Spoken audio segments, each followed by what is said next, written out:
How's it going? Close the door. Okay.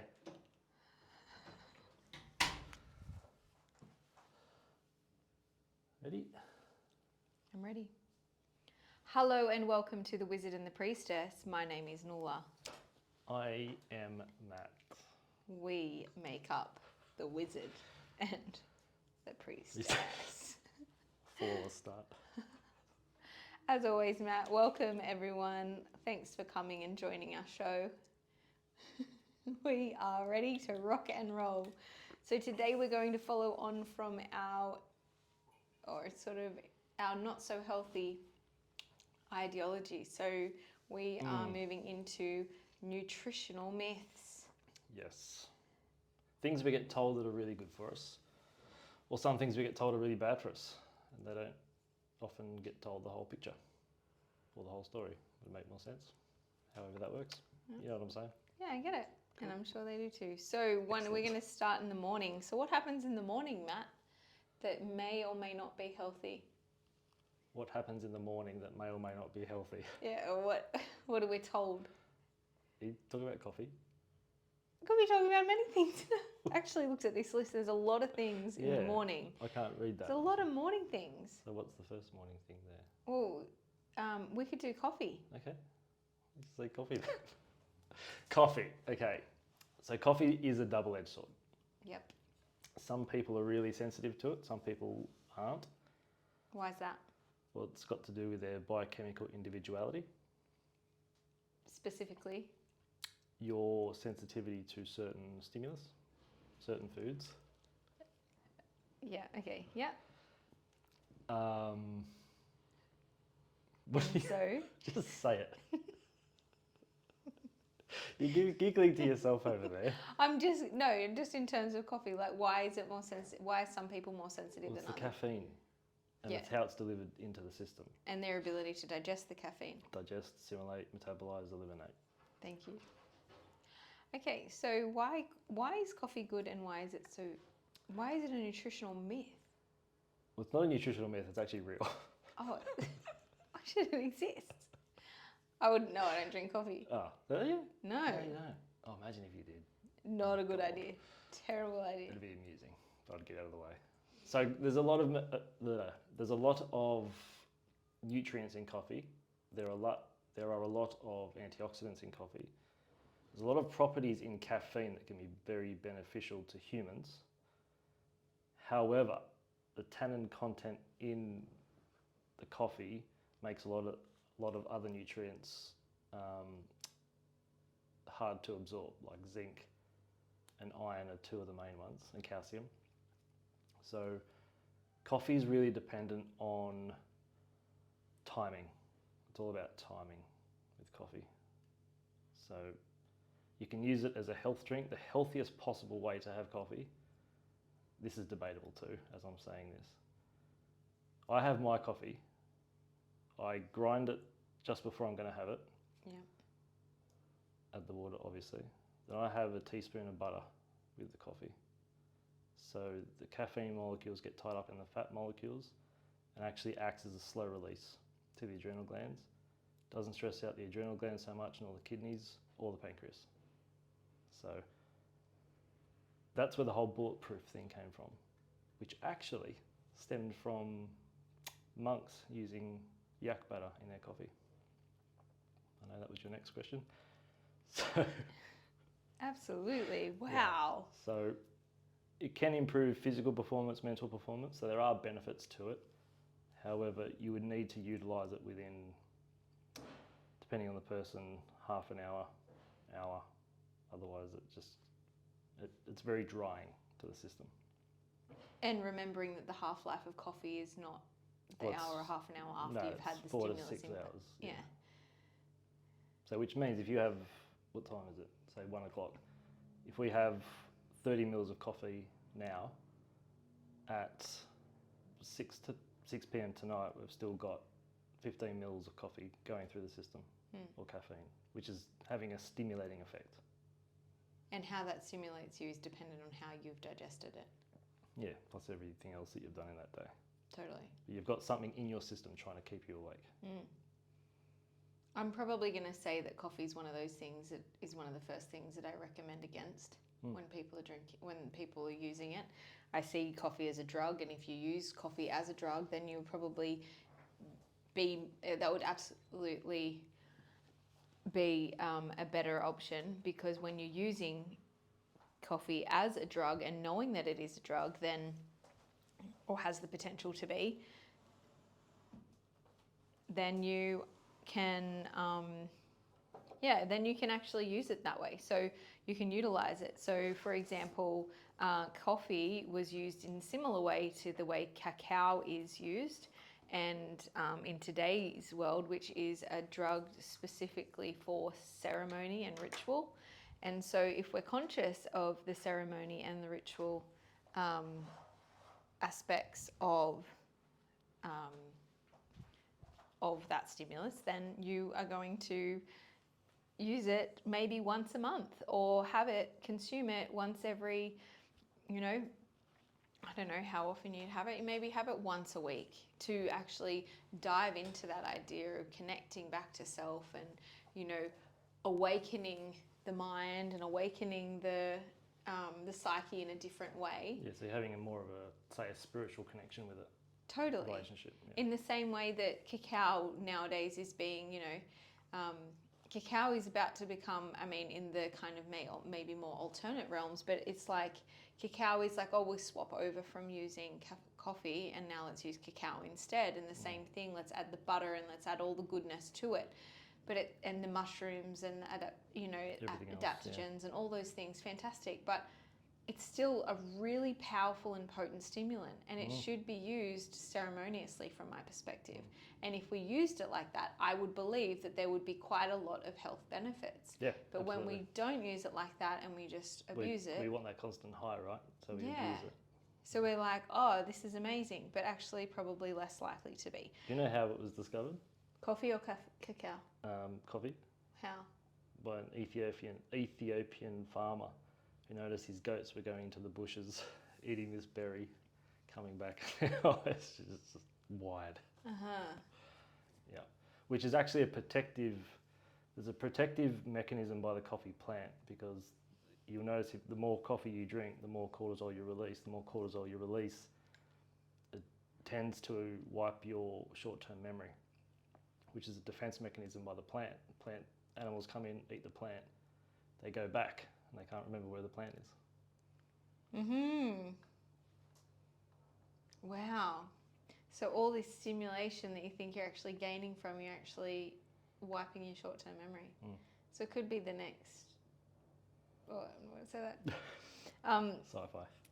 Anyway, but yeah, so from my perspective, coffee, it's a no from me. What is it for you? How can I can't do yes or no. No. It really depends. It can be a health drink. It can be equally as poisonous. Okay. Let's see what else is in the morning, Matt, that has been kind of... Just to quickly go off track, this is the last thing I promise. Coffee has to be organic. Right. That's my non-negotiable. Sorry, as you were? Okay, so organic coffee is a yes at times? Yep. Non-organic is a no? No. Okay. I'm just going to say this because obviously it's going to take us, this guessing game is a bit slow, but not eating breakfast. Right. Or we could call it fasting from... There's many types of fasting, isn't there? Yes. Let's do let's focus on the no brekkie. So the shortened 8-hour fast, or the overnight, or the 12-hour fast. Say stop eating at 8 p.m. one night and eat the next day at 12 p.m. Yeah. I'm not a huge fan of that. Why not? What's you... Because you need something in the morning, even if it's little, to get the fire burning. And the funny thing is, it's quite easy to train yourself out of that. It only takes 7 to 21 days to form a habit. So if you're used to waking up and fasting and not eating till lunchtime or even dinner, you can train your system to get used to it. To get used to that, yeah. Doesn't mean it's good for it, but that's what you can do. Yeah, okay. And so in terms of do you think that having breakfast is important, or can you see there's positives to doing this, like fasting for the morning?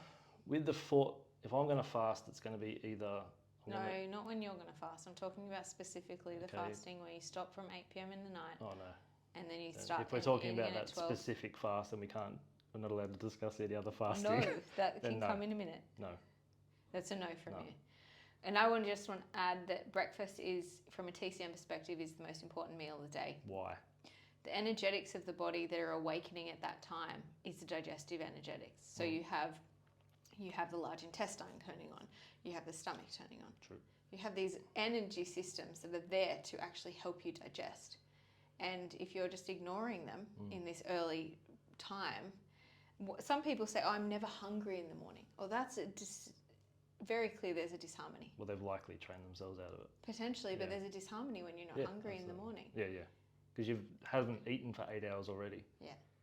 And the whole thing of breakfast is to break the fast. So that's break fast. Drop the mic. But it is really important too to fuel the brain in order to be able to function.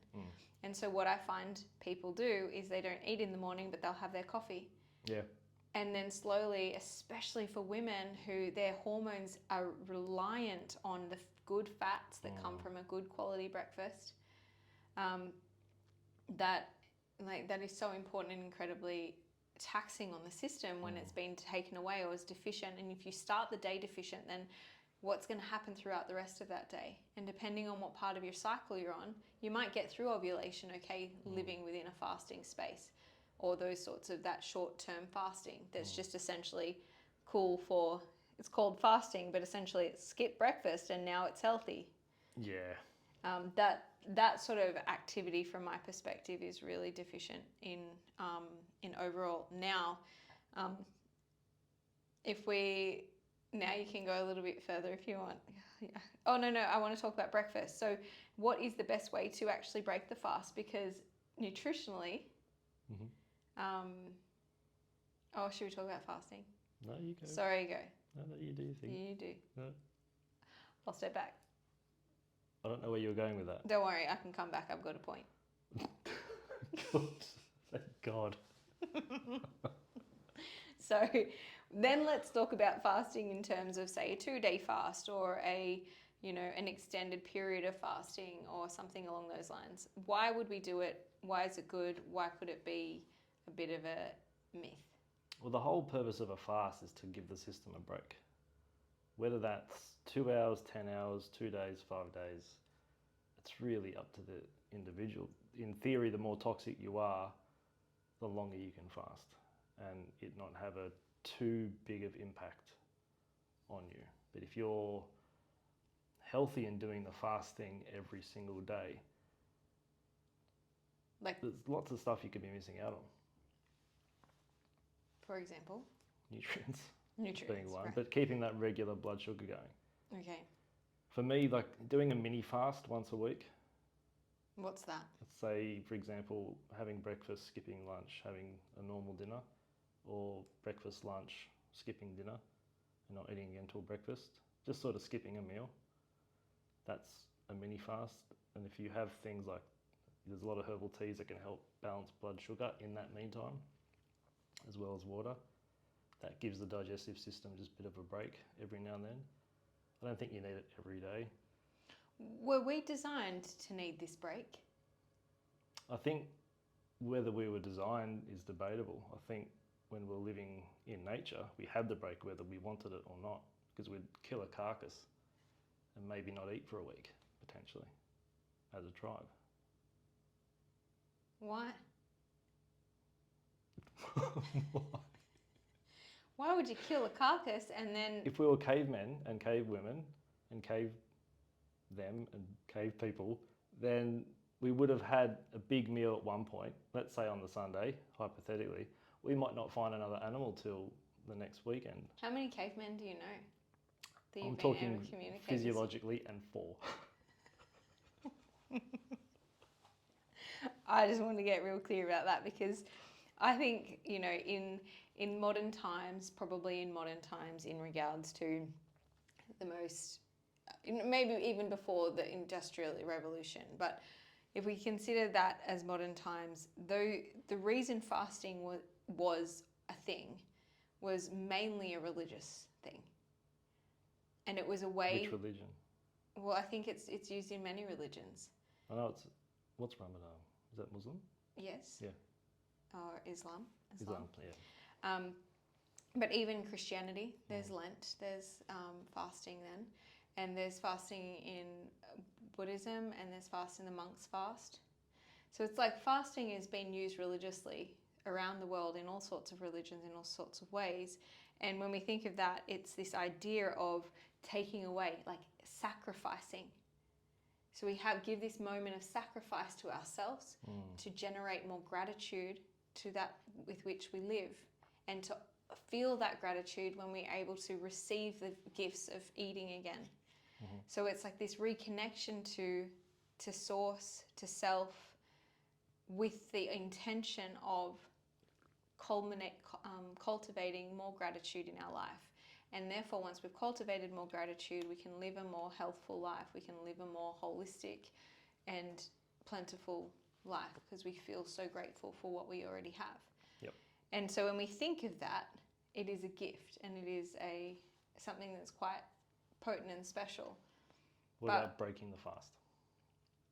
What do you mean? How would you recommend people to do that, regardless of what times they're doing it?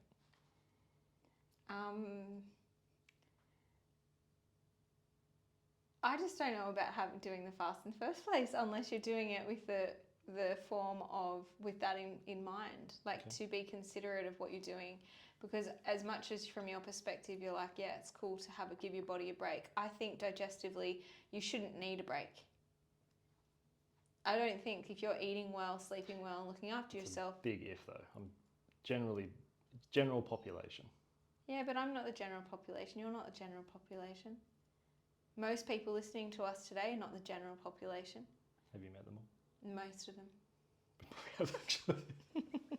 So, talking to those people, hey guys, hey friends, Matt's a bit confused about who we're talking to right now, but I would say that fasting is not necessarily a good thing at all, if at all, especially if your digestive system's a bit cooked. Because maybe maybe it is a good thing from what you're saying, but from my perspective, you're literally depleting the chance of that digestive system to create fire, because it needs fuel, which is food, to create fire, which then creates balance, which helps digestion in the first place. So you're actually depleting the kind of pot or the oven, because there's no food to fuel it, to actually strengthen it, to then be able to detoxify and clear out and do what it's meant to do. Breakfast then. Yeah. Is there such thing?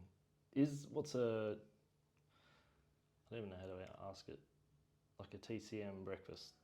It's probably something like you would have for dinner, but like a congee rice with something warm, maybe with a form of animal product. Sort of how I imagine I will be have eaten in the postpartum, soft slop, slow cooked, gentle on the stomach. Congee rice or congee barley or any sort of congee grain is going to be seen as something really nutrient for soft and easy to digest and able to give the utmost energy. Yep. Also starts the day anchoring the mind. So you start the day feeling really slow and nourished. There's a little bit of sweet to congee. Congee creates that natural sweetness in the grains. And then obviously you could add in your proteins and things like that, maybe having your eggs or having also meat, or utilising bone, so bone broth in that too. That would probably be the best form of like awakening that fire in the morning. Yeah. They say in the West, we say that breakfast is the most important meal, which it is in one way, but on another argument, there's a more important meal. Oh, what's that? And you're going to be really interested to know this. Tell me more. It's the post-workout meal. Yeah, that one. Yes, because you love talking about that to me all the time. I love exercise and post-workout. So that's when you that's when your cells are metabolically the hungriest. Okay.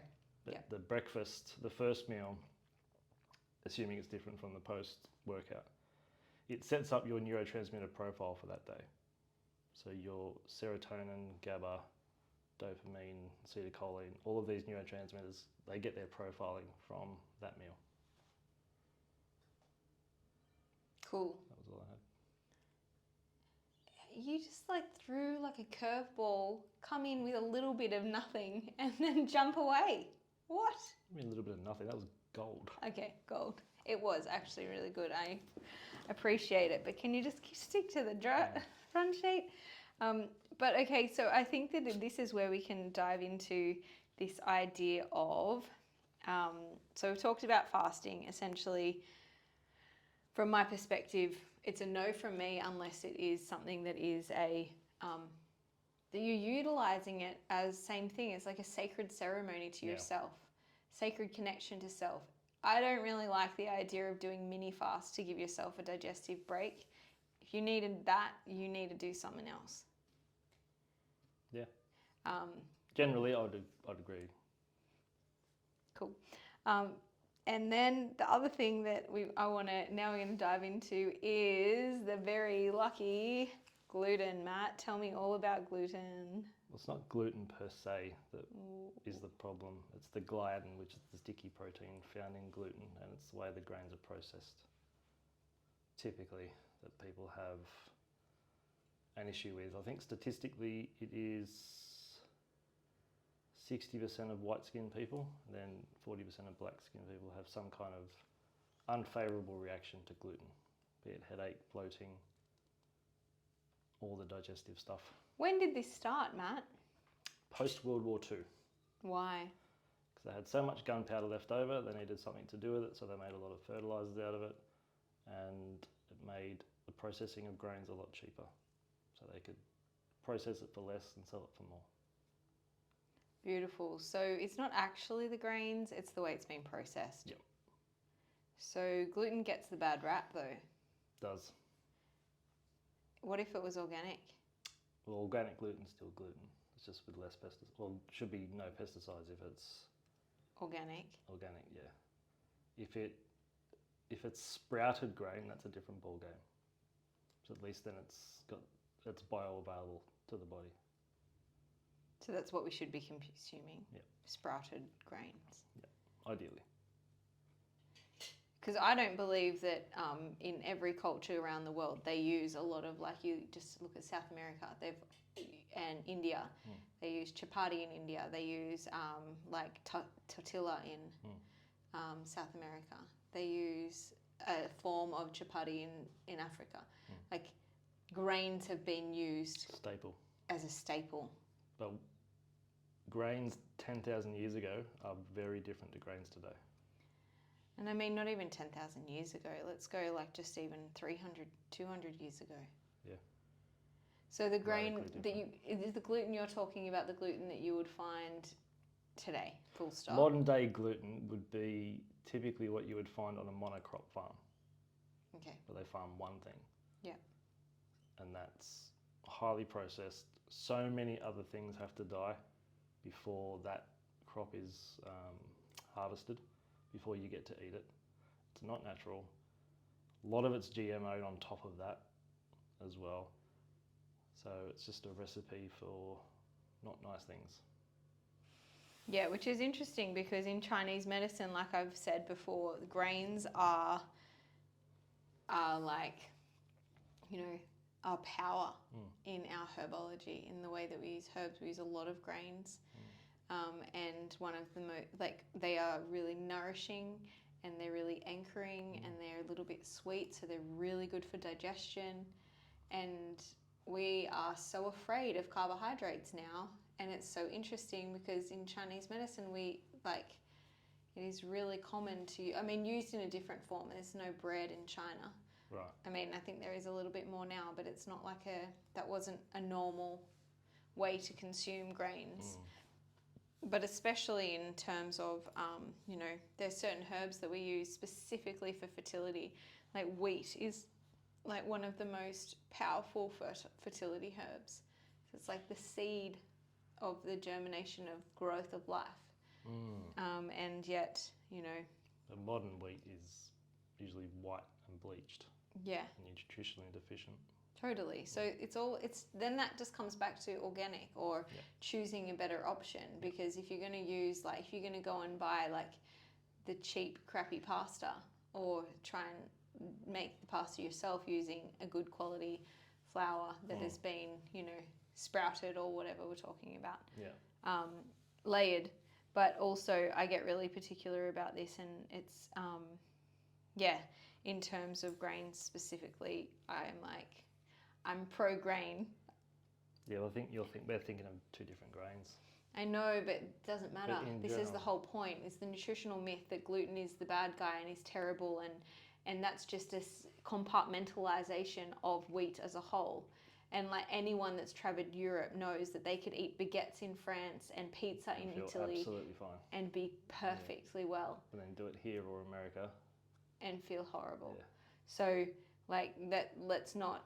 I think it's really important. That's like saying, you know, all clowns are dangerous because one clown. Sorry, the analogy just came to me. Because there was one bad clown who abducted children. So now you can never have a clown. So are we staying away from clowns in My general? point. My point. No to clowns. No, Okay. no. My point is scout out the best clown. The one that doesn't abduct the children. Sound advice.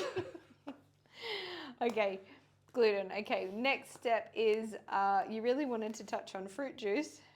Did I? Yeah, Okay. fruit juice. What's wrong with fruit juice? Fruit juice. To have it, why are you laughing? To have it, you need to drink it within about a minute. Otherwise, all the nutrients have oxidized and it becomes more and more sugary. Yum.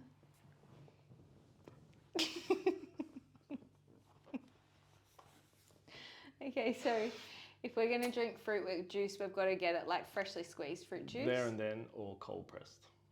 That'll preserve its nutrients. Cold press. How do you cold press an orange? With a cold press machine. Oh. I actually don't know. You've never had a cold press juice, haven't you? Not cold press, no. You haven't lived. Where do you get a cold press juice around here? Probably at the shop. What shop? Who would have it? Don't know. There's two fruit juice shops that I can think of, and I don't think they do cold press. Who's that? Except that The organic shop would have cold pressed juice, but they don't. no, they it's wouldn't do it cold on- pressed as in it's cold from the fridge. No, but they're actually cold pressed. Oh, they do cold press it? Yeah. Through a cold press machine? Yes. What does that mean? It's just like iced machine? Iced machine. Well, like an ice, like it's cold inside of it. How does a cold press machine Cold work? press is not like hot and cold. What is it? It's just literally pressed until it's into juice. It's like pressure pressed. until What's it's the juice. difference between cold press and hot press? hot press, you do that with your pants to get the wrinkles. What are they called? Wrinkles The- out. I don't know. I don't care Lines if they exist. Okay, so hang on. So cold press. What? You've never heard of cold I press have juices? heard of it, but I'm more into that. So the you know cold how pressed olive oil or something. yeah, same, very similar. So they process. just- yes, press it. So it's a slow press. Sure, What's a hot press? I mean, what's the other option? that's called cold press. Okay, what's the other option? Blended. So you shouldn't blend fruit juice Well, you can as long as you drink it there and then on the spot. You got about a minute. for any version. Yeah. Cold press too. No, for the blended version, you've got about a minute for the. Hang on, blended version, you've got about a minute to drink it. Cold press, you've got about 3 days. Okay, but the thing is, for me, if I make What is it for you, though? a juice at home, it's Yep. going to be a blended type. But it's going to have all. It's not going to be pressed. I'm going to have all the nutrients. I'm going to have the fiber. It's going to be like a fruit smoothie Mm-hmm. without milk added. Mm-hmm. I've got to drink that quick. Quick. But it's got all the pulp. It's got all the bits in it. It's not missing out on anything. Because it's been cut up that quick. It's almost like cooking it. So if I cut my fruit Yes. and I don't eat it straight away, It'll oxidize, yeah. yeah, Yeah. and that's bad. Yeah. Really? Yeah. If you cut an apple, right? Cut an Yeah. apple in half, leave it for, An hour? well, maybe not an hour, maybe a day. No, I don't want to leave my fruit for a day. Then it's oxidized and it's brown. I'm not going to eat an apple when it's brown. There you go. So how long does it take to go oxidized? That's the point. Oh, probably like 3 hours. Yeah. So an apple's different to an orange, different to a pineapple. Oh yeah, because you different can't to- really tell how long an orange or a pineapple take because they don't go brown. But I can't have that. What does it do? You can do whatever you like. No, but in terms of From a fruit juice perspective, to get the most nutrients out of it as humanly possible, Uh-huh. you need to drink it ASAP. okay, but I'm not concerned as long as I get 80% of the nutrients. How long have I got? We should do a study. How would we tell? We've got Deb. She'll do all the She'll do all the blood sugar stuff. cool. All right. So no to fruit juice. See, I would say no to concentrated fruit juice. Absolutely. Oh, absolutely, yeah, yeah. When you say fruit juice, I mean actual fruit. Oh, okay. So actual fruit, Yeah, fruit or veg juice. Is veg Yeah. the same? veg is very similar. Yeah, veg can last a bit longer. Why? It's the way the Less fibre- sugar. Yeah, I think so. There's something in the composite of the veg and the fruit. Even if you have refrigerated fruit juice? It's the same. Oh, it's not about the hot cold thing. I'm getting confused. Okay. All right. So fruit juice within a minute of it being cut and squished. Made, blended, I would say. Oh, blended. Okay. So now we're going to move to milk. Milk. Milk. Moo. Okay, so milk. Matthew, is it good or bad? Because I would say, okay, whilst you get your composure, I would say that from my perspective, milk's an interesting one because I was vegetarian and then turned like How long for? 15, not quite 10 years, oh, I don't know, somewhere around that, 10 to 15 years. And more so vegetarian. And then for a few years we were veganish. What does veganish mean? It's a bit of a, not completely vegan, but not veganish. Anyway, it's just not 100%, maybe an 80-20 vegan. So maybe you couldn't really call us vegan. But either way, we didn't have dairy. And one of the big things of learning that was that, like, essentially you are keeping a cow pregnant in order to drink the baby's milk while the baby has been taken away from the mother. And then the cow is continuously impregnated to ensure that she's producing milk for us to consume. And then there was a lot of the learnings was around the amount of, like, therefore there's a lot of sickness because obviously the baby's not suckling. Any mother that has ever pumped will understand that you can never get the milk reduced in the way that a baby can suckle and remove the milk from the breast and drain the breast properly. So you can imagine how much sickness is in these cows, and then therefore they've got to give them antibiotics anyway, layers on layers. Goes on, yeah. So then you're having quite a lot of pus passing in, and that pus is sort of fat, so it's kind of good as well from that. Obviously not from healthy, but it's also good for it doesn't seem bad. You're not going to cut out all the fat from the milk because then you're going to remove the milk. Another thing that my nan would always say, she's like, she thinks it's ludicrous that there's that you can have milk for 7 days. She's like, they have absolutely done some really, really cooked things to that for it to last 7 days. She's like, milk would literally curdle within a day. And anyone that's consumed nut milks would know that that's a thing because you literally... Nuts lactate. Yeah, nuts lactate. You have to go and milk them in the morning just like the cow. But, that will not last. If I made up cashew milk, you've got 48 hours and it'll go really rancid real quick. And then literally, and that's just cashews, filtered water, and that's pretty much all we ever had in our milk. But it will go off really, really fast because you don't have anything else in there. Yep. Whereas milks, anyway, you got your composure, you can take it from here. Is milk good or is milk bad? As you said, it's an interesting one because for a toddler, it's excellent. For an adult, do you really need it? People say, well, I need it for the calcium. Well, that's propaganda by the dairy industry because there's more calcium that's readily available in green leafy vegetables than there is in milk. And can only an adult digest them? What about children? Could they digest that better? So 10%, it depends if we're talking pasteurised dairy or raw dairy. Raw dairy, let's go the good quality. Raw dairy, I think only, it's either 10 or 30% of people as adults can effectively digest raw dairy. Okay. Because once we stop producing the hormone renin, which is the hormone we use to curdle milk in the gut, which is typically around age 3 and 4, once we've lost that, it's gone. But can you keep it up? We keep it up, but it's not really, you can't digest it properly. No, but can we keep up the renin in the gut? You we can, maintain well, that? you can't maintain it within yourself, but they add renin to the dairy. Which then helps it. Well, then it's a synthetic version of renin, isn't it? However, you cannot do that in raw because they don't add the renin in. Yeah. Well, raw is raw. It's straight from the Cow. animal. Cow, in this case, yeah. Or, yeah, okay. But typically the Scandinavians can handle dairy, the raw dairy. Okay, interesting.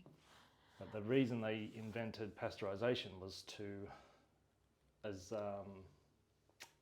so they could prolong shelf life. Totally. But to do that, they needed to kill all the enzymes. Something isn't classified pasteurised until it's got no enzyme activity. So it's dead. 100% dead. So we have to use our own body's energy to enliven it for it to go through and become digestible. Ah, hence why it's hard to digest. Mhm. Oh, interesting. And if we can't sleep, we get a glass of milk as kids, don't we? The reason it makes it sleepy because we use our own energy to break it down. And we get exhausted. Yeah. Oh, wow, interesting. Okay, so as a adult human, milk, no milk? I'd say no. What about dairy? Like yogurt, cheese? If Because it's the same thing there, isn't it? It's Similar. like, oh, you know, good for Yeah. calcium. I would, same argument, however, I'd be going more towards an unpasteurised, if you can get it, sheep or goats or camel's milk yogurt. That's Yeah. more compatible with the human gut. Yeah. I mean, I only eat Yeah. that. And if you can't get it organic, no, absolutely not. Wouldn't even bother. Why? Because they've got all the antibiotics and stuff in them. Antibiotics, the growth hormone, the this, the that, God knows anything else they do to it. True. How gross. Okay. So moving right along, we have. So where's milk? Sort of a no. I'm gonna say nay. Yeah. No for you. Delphi's going to be disappointed. She loves milk. What milk does she have? Raw milk or the biodynamic one. But I mean, I don't know. She just loves it. She cry for milk. It's so weird. I think she's just going through a bit of a phase. Moving right along. Maybe the Reddit's running out. Oh, okay. Vegetable oil, cooking oil, seed oil, Matt. Why are they in every product? And why are they... It's cheap. Right. It is very, very cheap. Why is it so cheap? Vegetable oils are very high in omega 6 and 9. 9, yeah. And they don't handle heat very well. Mm-hmm. They go rancid really easily. Same with Petrol. with petrol. Yeah. It's really important not to get those mixed up with dinner. That could get. They are like one in, you know, there was one step away from each other. Yeah, I wouldn't put it past it. Absolutely. That's why you can run a car with really highly refined vegetable oil. I've seen that actually. So I wouldn't be surprised if it's that close to petrol. It's already likely rancid by the time it's used for cooking. Therefore, it's just it's got something to do with the polycarbons and how they stick together and all that chemical stuff. Jargon. Yeah, it doesn't do any favors for the human body. That's originally why fats got their bad name, Right. because it kept clogging up arteries and doing all kinds of stuff. It was actually the rancid Vegetable cooking oils oils, and yeah. cooking oils. Yeah, right. So I think it's a pretty hard no for that. For that, yeah, Because of the seed oils are mixed. Okay, right. It's you'll get some good results, some bad. With what seeds? Well, depends on the seed. And doesn't it also depend on the processing, which is the same Of with course, gluten? yeah. I think that's the thing. Like, you cannot, the hardest thing is any product today that is in the organic supermarket has seed oils in it. Yeah. You have to be, or like not seed oils, maybe vegetable oils.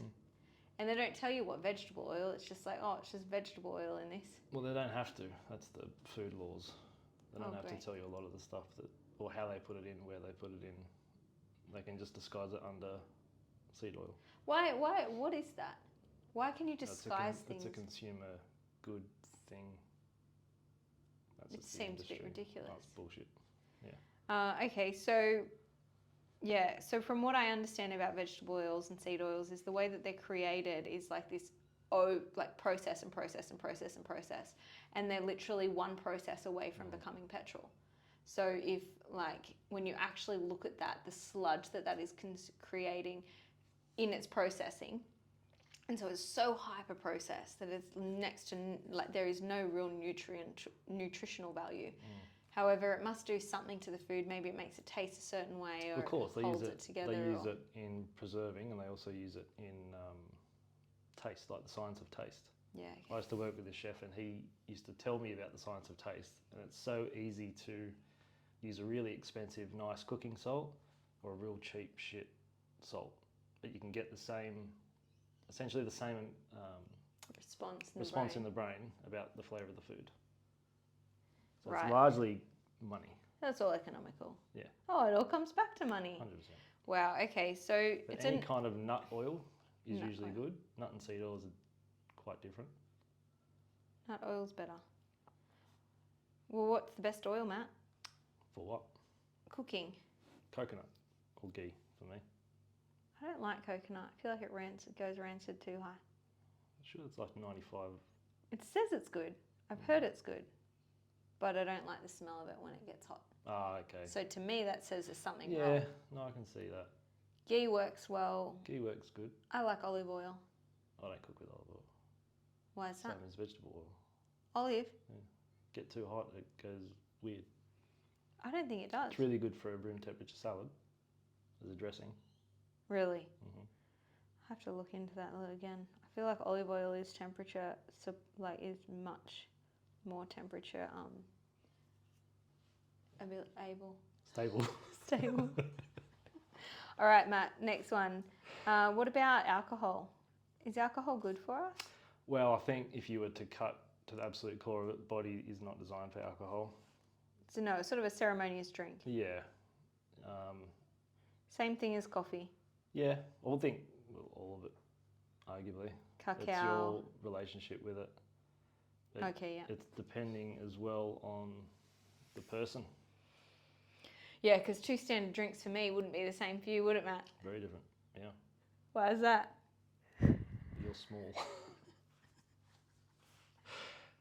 Okay. I was saying to Nuala before we recorded, we could have a glass of wine and get all the readings done, and they'd be vastly different. Yeah. But if you're going to have alcohol, I would always recommend getting an organic version of it. There's organic, biodynamic wines and beers and all kinds of stuff. Yeah. Yeah, because I mean, it's all about why we're drinking it, right? At the end of the day, we're trying to get the high. So alcohol's sort of a no, unless it's organic, but then it can be okay. But then it's this same idea of just getting off the planet. Maybe, like, don't we just want to be on the planet? Don't we want to be with ourselves? No. Yeah, but you can still, what if you've had a really great day and you just want to celebrate with a glass of wine? Do they? Some people do. I don't really believe it.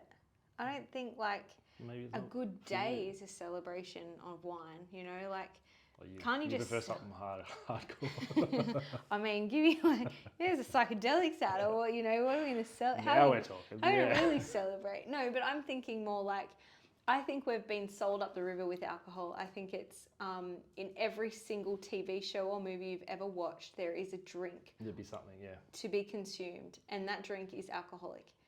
It is Usually beer as well during the daytime. Have you noticed that? on the TV shows. Yeah. Maybe I haven't. Don't know, but probably.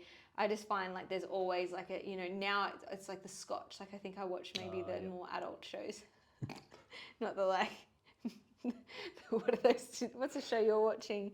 Like Don't know. What do I watch? Apple Pie or what's that? What? What's that? Apple pie. What's that show? Is that a show? What's that movie? The Pie. Oh, The Pie movie. American Pie. American Pie. Right.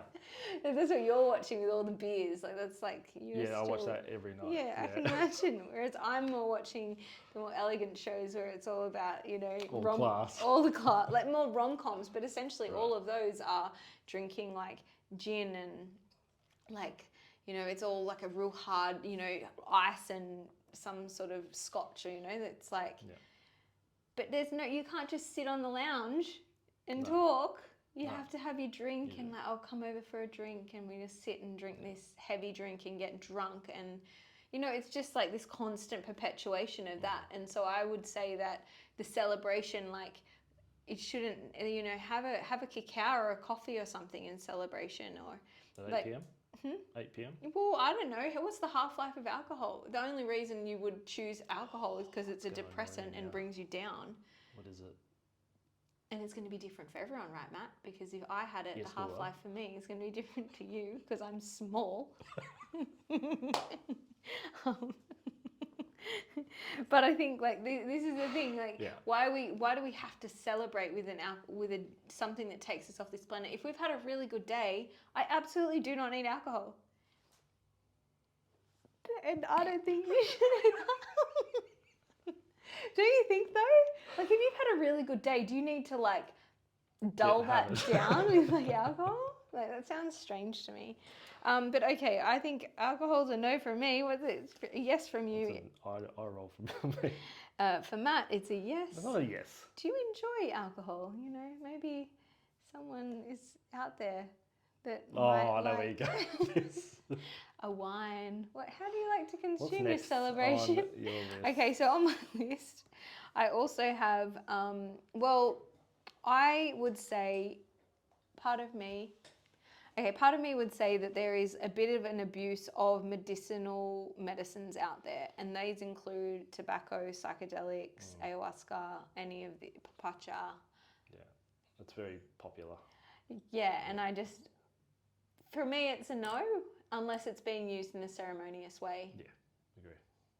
We could go on a long Tangent on that. talk about that. But yeah, I think that there's something to be really conscious of, that that we've decided that it is okay to do, and we can do it every now and then, like maybe a couple times a year. A couple times a month, or you know. And it's like really, like how often were they doing ceremony like that in spiritual, in like more ritualistic times? Depending, It's not. 4 times a year. Like I'd do Maybe a if big, you're a a shaman, big thing. Well, and shaman would be potentially weekly. maybe, but maybe not too. Like It'd that six might be months, the today's shamanism. maybe, yeah. Because I mean, the monks aren't But using these It's things. been used in rites of passage. Totally, but that's a been- rite of yes, passage that exactly. happens It's 3 all- times in your life. It's all ceremonial. It's all in a somewhat controlled environment a lot of the time. Maybe not controlled, but contained. Or contained, yeah. It's also got an intent behind it as well. Where if you're just going to a concert, popping whatever, then there's no real intent.